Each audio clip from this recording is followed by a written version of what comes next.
along with all of these girls. And this is the first time we told our story.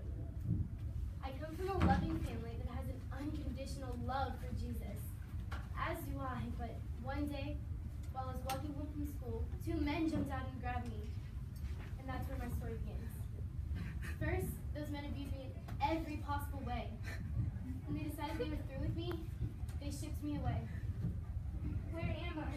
Where's my mommy? I want my mommy. I'm never getting out of here. Help! Help! Somebody help us! It's no use. Save your breath. We're not getting out. This is a packing ship. There's too many of us. We're going to run out of air. But I'm scared. Don't be scared. I promise God will get us through. If there was a God, we wouldn't be here now. What's your name? Sophia. Sophia, I'm Emily, and I promise we'll get out of this. There's hope.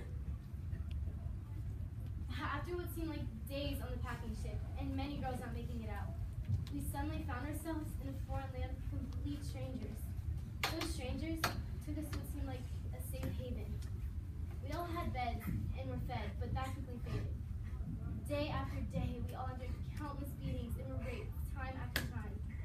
But somehow, we found security within each other.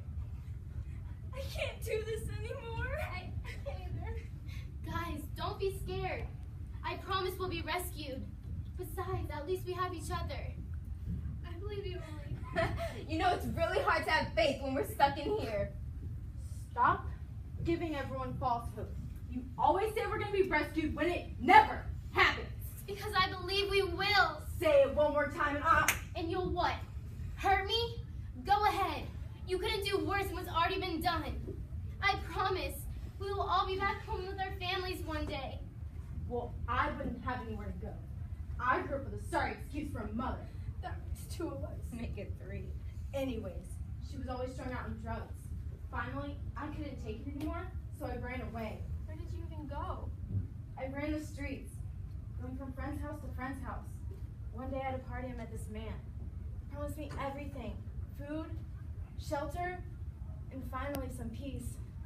Well, that lasted for a couple weeks when he started becoming aggressive towards me. He threw me out in the streets to start selling myself to men. Eventually, I wasn't making the money he wanted me to make, so I ended up here. That's so sad. Don't feel sorry for me. The last thing I want is anyone's sympathy. Tabitha, God sees your hurts and your mother's hurts, and he wants to take that burden from you. If he wanted to so badly, why hasn't he? Have you even let him? No, guys, stop! Me. Sadly, even I was losing strength. But still, I prayed every single day. God, please rescue us. Wait, what was that noise? I think the house is being raided. And finally, we had been rescued. And these are the girls who survived. We all became as close as sisters. And we knew the next journey was going to be tough, but with each other, we were going to get through it. Isn't that right, Tabitha? Turns out, my mother had been looking for me. She said me being missing was her wake-up call and that she's been getting help. She said she prayed every day that I would come home. It took me a while to realize this, but I guess God does answer our prayers and takes away our burdens. So happy for you. So am I. Should we close out in prayer? There are 20.9 million men, women, and children who are trafficked and used for commercial sex and forced labor around the world today. There are more slaves than in the transatlantic slave trade. 70% of these slaves are female. 20% of all human trafficking cases were children. It generates approximately $33 billion every year.